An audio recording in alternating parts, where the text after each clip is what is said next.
JEM is my name, no one else is the same. JEM is my name. JEM. So the Holograms are currently in, at least what they feel, is a musical rut. So they're speaking with an adventurer friend of theirs about how Kimber is just writing the same boring crap and they need a new spark to jazz up their music a bit. So he says, well, how about we go to Shangri-La? Because they have good music. I mean, no one's ever found the place. Everyone who's gone looking has never returned. We don't even know if it really exists, but JEM says, yeah, let's go. So off we go to Tibet. Well, TechRat is monitoring the holograms and sees that they're off to Tibet, so he phones Eric Bad Guy and says, hey, holograms are off to Tibet. And Eric Bad Guy says, huh, well, they must be going there for some reason. Misfits, away! So they follow him. I don't know if TechRat was sleeping on the job when they went to the Renaissance Fair, or if they didn't care that time. They're like, Eric, they're going to the Renaissance Fair. I can't do TechRat's voice. They're going to the Renaissance Fair. He's like, who cares? Whatever.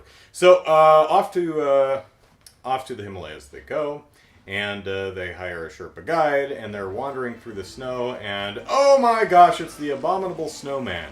And the Abominable Snowman says, "Ugh!"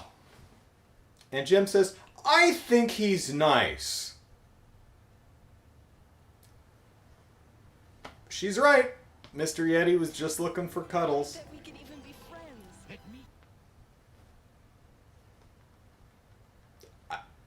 I'm glad she read the body language right, because boy, that could have been gone wrong quick. But all's good. They made a Yeti friend. So they're wandering through the Himalayas, and they sing Shangri-La, which is a lovely song. It's got a nice harmony part on the chorus.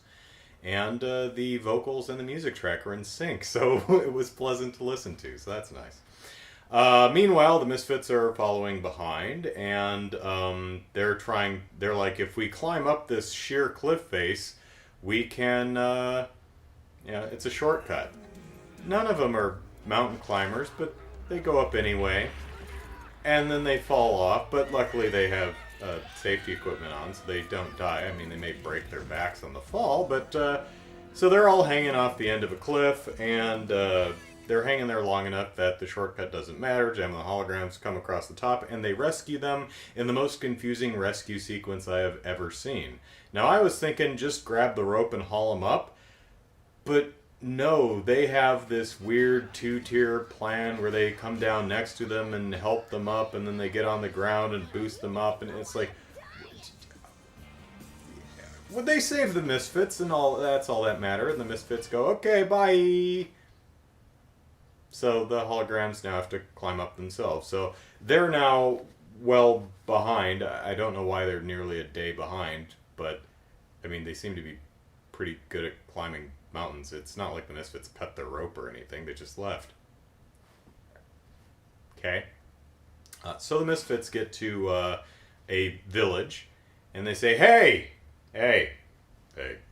looking for Shangri-La. And the matriarch of the village says, I bet you are. No. And she walks away. But her granddaughter says, well, I don't know exactly where it is, but I have an inkling, so let's go. So they go, and they're futzing around in the snow, and the Yeti's following along behind, because Yeti is nice. And the guide gal, she falls under a poisonous snow bramble, and so Roxy and Pizzazz fish her out, but both get cut by the brambles.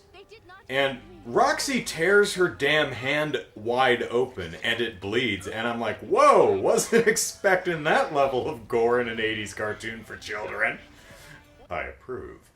But now Pizzazz and Roxy are going to die, because they're poisoned. And the only thing that can save them is the music of Shangri-La.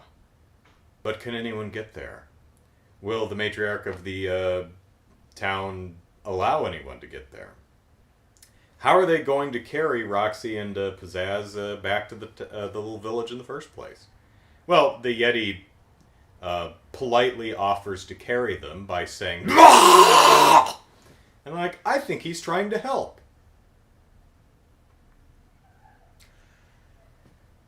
That would not have been my read, but to be honest, I've never been great at reading other people's body language, so what do I know?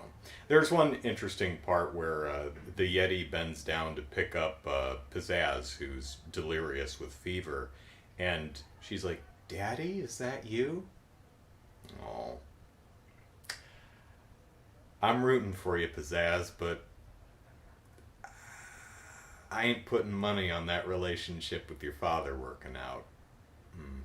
Hope I'm wrong. So, the Yeti helps them transport Pizzazz and Roxy back to the village. JEM the Hologram shows up. The matriarch says, oh, you want to go to Shangri-La, do you? Well, you, JEM, are false. And she says, oh, well, show's over, Synergy? I'm Jerica. Will you show us the way to Shangri-La now? And the matriarch says, oh yeah, now it's fine.